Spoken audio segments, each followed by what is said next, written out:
What's up guys, it's your boy of Daggers and Darkness, and I know it's been a while since I've uploaded. Generally it's about a week between videos, either talking about gel blasters. Gel blasters recently has been my major topic on my channel. There will be some more like story related videos, but I've got a review and an update today. So today we're going to be reviewing the M4 STD Gen 6. So it is an M4 style blaster. I'm going to go into the features that it has that most other blasters don't. Now on the top here, this charging handle actually pulls back, and as you can see, it opens that the ejection housing opens up a little. When you pull that back, that actually primes your magazine. So if there was a magazine in the blaster, it's not turned on right now, but I'll show you what I mean. So magazine's in. Normally you'd have to pull the trigger, shoot a couple of times, and then wait for it. Hold it for 2 seconds, so 1, 2, and the magazine is actually primed. So what that does is it feeds power to the actual motor, then it causes the motor to actually activate like it would if you were shooting, which pushes the gel balls up internally into the actual chambering system. So that's cool. That's a feature most gel blasters don't have. Some do. There is some out there that do. Other features, this little button here you would normally use to actually press to chamber the round if it is having issues. You actually turn that to change the fire rate on this blaster, which is a feature I believe no other blaster has apart from the M4 Gen 6. So yeah, you can go from slow to really fast, but that does drain the battery quite quickly. So the battery is actually stored into the stock. It's going to be hard to see. It's quite difficult when it's all matte black. As you can see, the battery gets stored in the little stock housing, which is quite nice. I like the fact that you can actually close that up. The only downside to this M4 blaster is that the battery life on them is quite small. So put the stock back on. Should just engage. Yep, there we go. So that's engaged. It actually comes with an alloy barrel to begin with, so that's nice. But you've got a aluminum barrel to begin with, so that means you don't have to actually upgrade that. It's got a good fire rate. Charging handle actually works and actually has a purpose. Fire rate's quite good. It feels really solid. Like the plastic itself is incredibly solid. The only issue as the M4 style is it doesn't use all M4 magazines. It has to have this second notching point to actually use them. So you can use the STD Gen 5 drum magazine, but you have to have that notching point. With a normal M4 magazine or the other magazines I did a review on, they do not have that notching point, as you can see. So this magazine doesn't actually work in that blaster, which is a little bit of a downside. So I actually use this blaster, and I highly recommend if you're going to buy a blaster for a long-term usage where you're not comfortable taking your motor apart and doing a plug upgrade or a gear upgrade or a motor upgrade and converting wires so you can run an 11.1 volt battery. The M4 Gen 6 STD is probably the best blaster to get because it runs an 11.1 volt battery. It's got a really good fire rate. It's got that charging handle which feels really smooth. It kind of just feels badass, like chucking a mag in, pulling the charging handle. Yeah, I like how the fact that actually the ejection port opens up. It's got an aluminum barrel, which is quite often an upgrade that a lot of people do straight away. So it feels in general really solid as a blaster. I paid $180 and it came from China.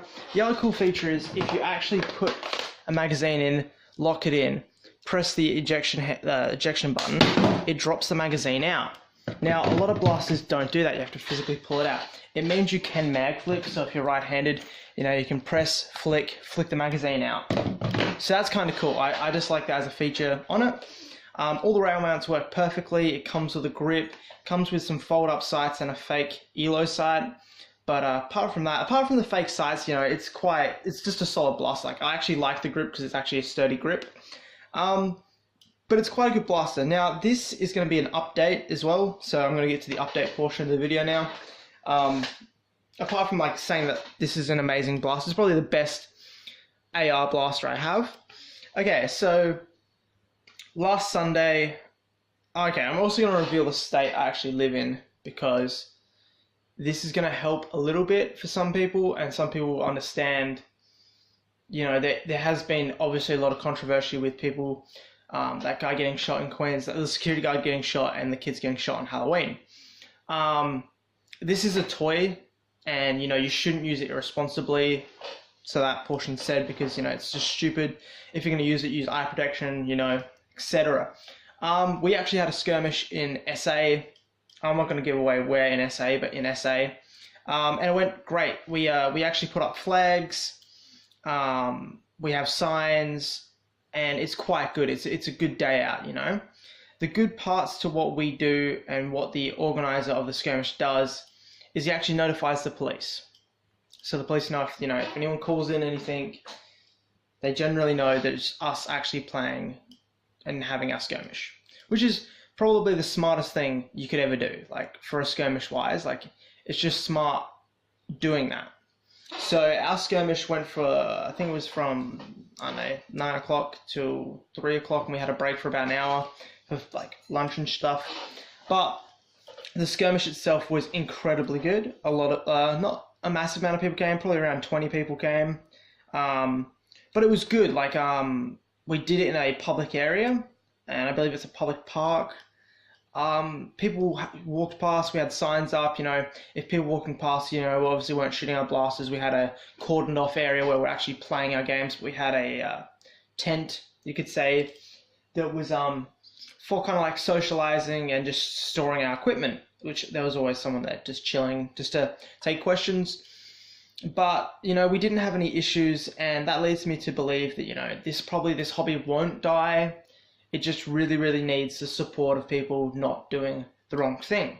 So that being said, like, guys, if you go out and want to use blasters, do it in a safe environment. You know, if you're going to do it in a public area, obviously get council permission, let the police know. And if you live in a state where it's completely illegal, don't do it. Like, don't do it in a public area. Be very cautious in how you do it, because you can get in trouble. And I don't want to be liable going, oh, I'll just go around playing with them, because, you know, this does look like a weapon. It does. It looks like an AR, and it's a toy. It's a kid's toy for 14-year-olds.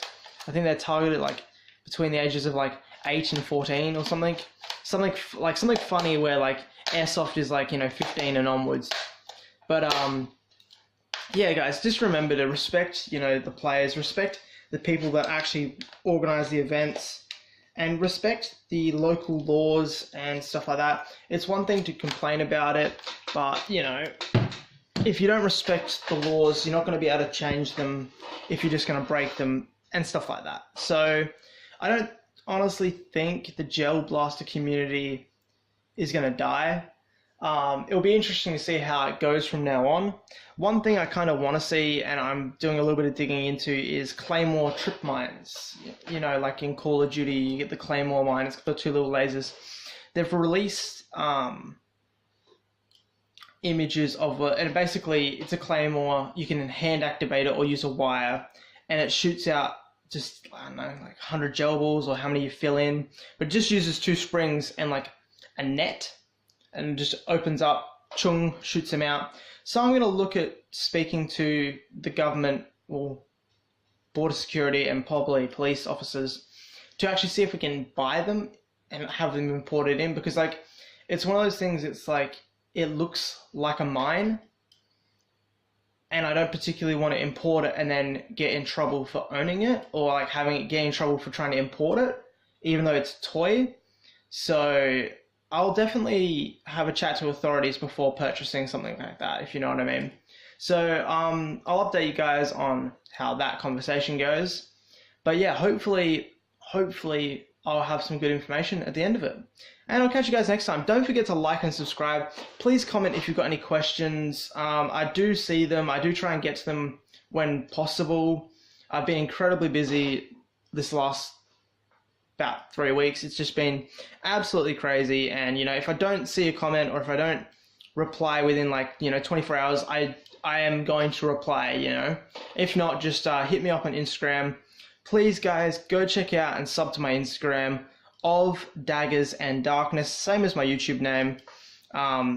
You know, if I get back into gaming, if you guys want to see me play any games or like play any mobile games that you suggest, I'll definitely give that a go. I used to play a mobile version of PUBG. It was pretty bad. It was like Grand Battle Royale. It was pretty good and bad because it was like very clunky, but yeah, if you guys want to see stuff like that, just let me know. But if not, it'll be more Blaster reviews, and hopefully if I get my GoPro running, or my fake GoPro running, I'll be able to film some footage of the Gel Blaster skirmishes. And yeah, don't forget to like and subscribe, and I'll catch you next time.